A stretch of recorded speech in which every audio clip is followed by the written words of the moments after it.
Assalamu alaikum viewers. Welcome to Fahameurbic YouTube channel. Today we are going to start our first lesson.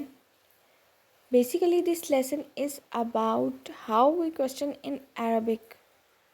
So let's start it. The first word is aina. Aina. Aina is used when you want to know about the place. یعنی مقام پوچھنے کے لیے عربی میں اینا کا لفظ استعمال کیا جاتا ہے. جیسے اینا تذهبو، تم کہاں جا رہے ہو. The second word is متى. متى is used when you ask about time. یعنی وقت پوچھنے کے لیے عربی میں متى کا لفظ استعمال کیا جاتا ہے.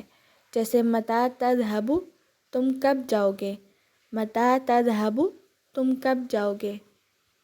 The third word is من. من is used when you want to know about someone. یعنی اگر آپ کسی کے متعلق جاننا چاہتے ہیں تو عربی میں اس کے لیے من کا لفظ استعمال کیا جائے گا. جیسے من انت، آپ کون ہیں. من انت، آپ کون ہیں.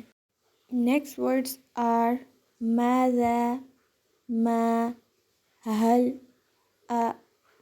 These words are used for asking question. یعنی اگر آپ کسی بھی قسم کا سوال کرنا چاہتے ہیں تو عربی میں ان الفاظ کے ذریعے آپ سوال کریں گے. جیسے حل تذهبو، کیا تم جاؤ گے. The next word is Kaif.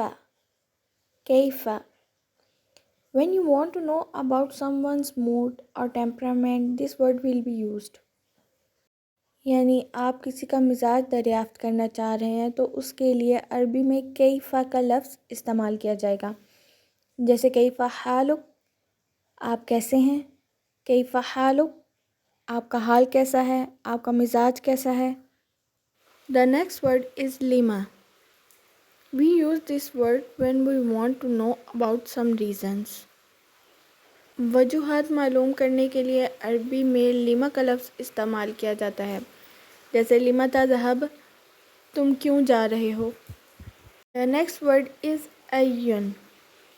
Even.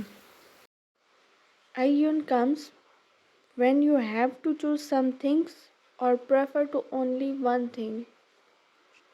کسی بھی چیز کے انتخاب کے لیے عربی میں ایون کا لفظ استعمال کیا جاتا ہے.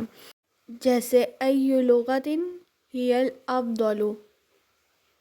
ای لغۃ ہی الافضل، یعنی کون سی زبان سب سے افضل ہے. Our last word is come. Come. This word is used when we want to know about the quantity of something. یعنی کسی بھی چیز کی مقدار معلوم کرنے کے لیے عربی میں کم کا لفظ استعمال کیا جاتا ہے. جیسے کم عندک مالا. کم عندک مالا، تمہارے پاس کتنا مال ہے. Our first lesson ends here. Hope you like this video. جزاکم اللہ.